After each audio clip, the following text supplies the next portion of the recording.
Hello everyone and welcome back to Brink of Speed and happy Thanksgiving. Today I wanted to talk to you about why I know that the C7 ZR1 will hold its value even after the C8 is debuted. And I also wanted to let you know that I brought this video out today because I have family coming into town and I probably will not be creating any content for this Saturday, this Monday, and even probably the next Wednesday. So my next video that will come out will be a week from this Saturday, which I think is the 30th. But you never know. I could maybe come out with something before then. I just really want to spend great quality time with my family. So let's go ahead and get started. Make sure and hit that thumbs up button. And also go ahead and hit that subscribe and bell button next to it so that you're notified when my new content comes out. And welcome to the Brink of Speed community. So even before it was supposedly decided that the C7 would not be built alongside the C8, the ZR1 was already very rare just because of the fact that they only built about 2,000 this year. And obviously, they're not building any more. I mean, you may get a few more in the year of 2019, but they're all going to be 2019s is what I'm trying to say. You're not going to get a 2020 ZR1. So that's the number one reason why this ZR1 is not going to go down in value. And so when you consider the fact that they're only going to build 1 year of the C7 ZR1, that right there alone should tell you that it's going to be a very rare car and is going to hold its value better than any other ZR1 ever built.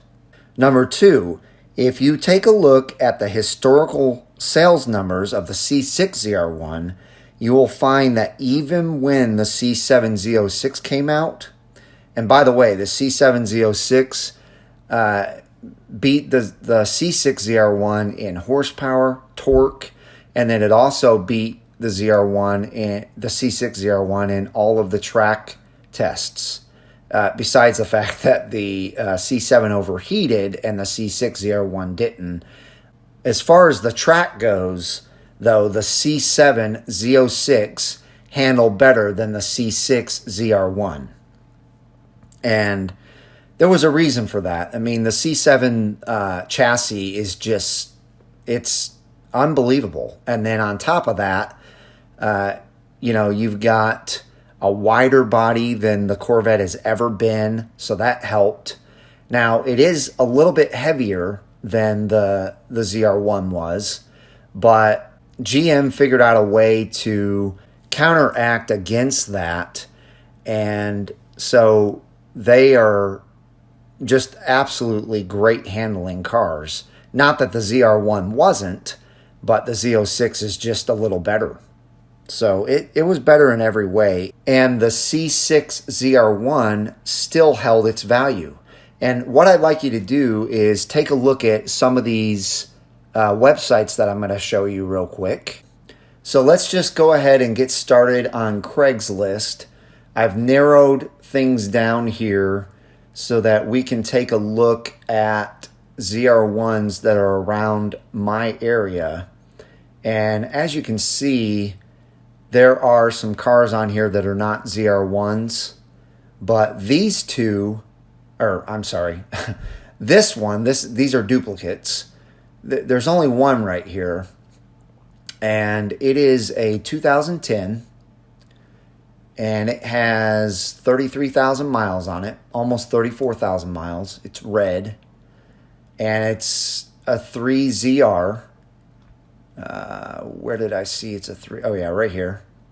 3ZR package. Excellent condition. And this car is going for $55,950.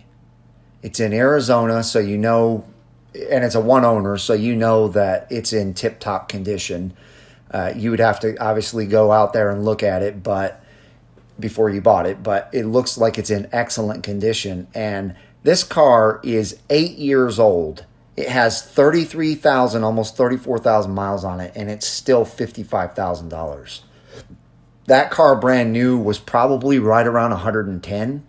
So it's definitely lost half its value, but there's a new ZR1 out and it's still almost $56,000. That's a decent example, but we're going to go over here to Auto Trader, and most of the cars on Auto Trader are in the 60s. 64.8, 65.9. This one has 9,100 miles. This one has 12,000 miles. Look at this one, though. This is a 2012 with 12,800 miles, and it's still going for $74,500. I'm not saying they're going to get that, but they probably will get that, or just maybe a little less. We got one here for 64,000, 53,000. This one has quite a few miles, though, almost 45,000. 61,000, 62,000. Most of these have quite a few miles, 33.9. This one has 17. That's not too bad. It's a 2010. 64, 64. So as you can see, most of them are in the 60s. And there's duplicates here. But most of these are in the 60s. So what that shows you is that the historical numbers for the C6 ZR1 are pretty darn good. Yes, they've depreciated from the very start, and then they've gone down little by little. And a good example of how slowly they've gone down is in 2016, when I was looking at buying my 2009 Z06, the black one that I used to have. There was a 2009 or 2010 ZR1 in the showroom that was very low miles. I think it had like 5,000 miles on it. And they wanted 75 or 79,000 for that car 2 years ago. So they definitely hold their value, even though the C7 Z06 has been out quite a while and beats this car. The ZR1 is just a different type of special car, and a lot of people want it, and it's more rare. They did not make very many of even the C6 ZR1. So let's move on to the third reason why I know that the C8 mid-engine Corvette will not lower the C7 ZR1's value.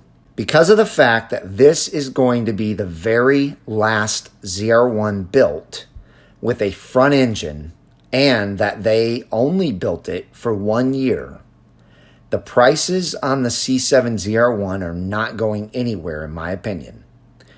After they've already had their normal depreciation factor, which happens right when you drive it off the lot, and then, after owning it a few months, you're going to drop quite a bit of value. And the fact that it is the most powerful and the very best handling Corvette ever built.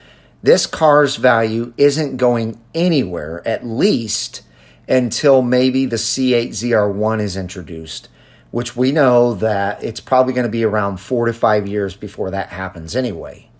So I don't see the ZR1 value, the C7 ZR1 value, going anywhere anytime soon. I don't care what that C8 looks like. It is going to be the last front engine, and only built 1 year last front engine, ZR1 on top of that, ever built. And they only made 2,000. And let's take a look at one more statistic here. Let's go to